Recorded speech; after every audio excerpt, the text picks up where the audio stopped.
Bir günü Peygamberimiz sallallahu aleyhi ve sellem Umar Abu Bakr үшеуі Uhud tağında turgan кезде жер сілкінді. Алла елшісі, оған Алла нигме сәлем болсын, Ухудты былай қолымен ұстады. Дәл мен ұстап тұрғандай. Сөйтті да, ей Ухуд, тыныштал. Анығында сенің үстіңде бір пайғамбар, екі шахид тұр ғой деп айтты.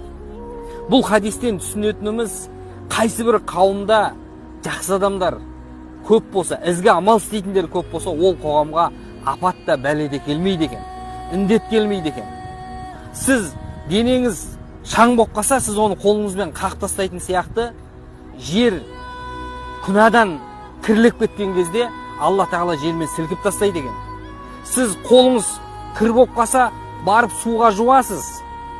Жердің беті күнәдан кір болып кеткен кезде Нұхтың қауымы сияқты Алла тағала жуып тастайды екен.